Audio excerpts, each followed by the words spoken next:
We're so excited to be here and be with you guys. But I want to talk about a couple of the new pieces. This is my daughter Sarah, and I'm Sue, and I'm visiting her in France right now. So the title is Courageous Joy. The sentiment is the courage to be seen, to be heard, to be healed. I have wanted to make a courage figure of color for a long time, and specifically of African American heritage. I wanted to communicate the idea of being proud, being strong, being aware of who she is and where she came from.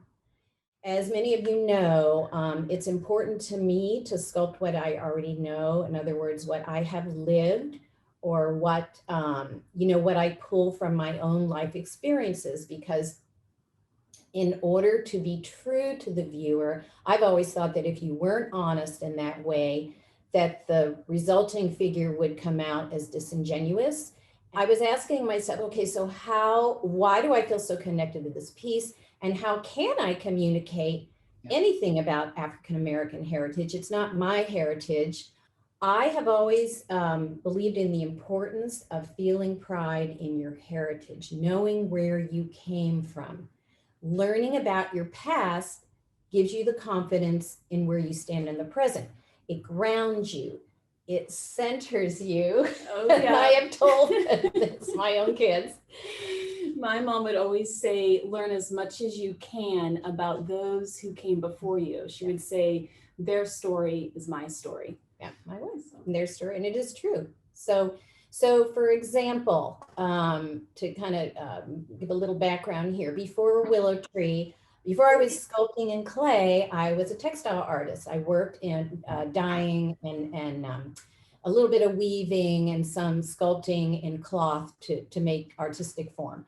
And my mother, my grandmother, my great grandmother all worked in cloth. They sewed, they knitted, crocheted. My great grandmother wove, I found this out like in my 30s, that my great grandmother, who I never met, wove linen from flax that she grew.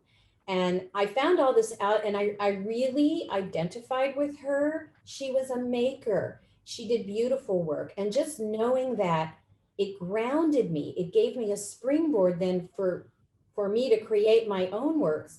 So these things are reminders. They embody the oral traditions of storytelling, the Sicilian proverbs I grew up with, the dialect that was spoken, these oral traditions handed down. So these things represent, to me, my heritage, the Sicilian culture or way of life. It was a discovery for me to think about that something tangible, for example, clothing, can represent or be symbolic, or even just be a reminder of your heritage. I have always been inspired by African patterning and African cloth.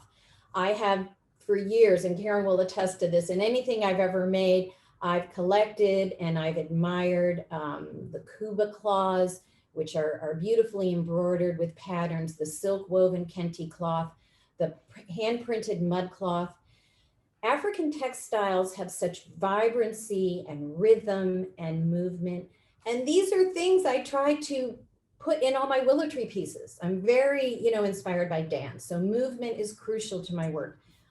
So I have always felt very connected to African textiles in this way.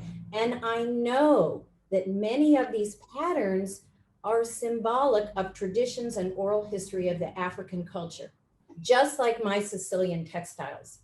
And so why not cover this figure with these lively patterns to express joy and pride in her heritage?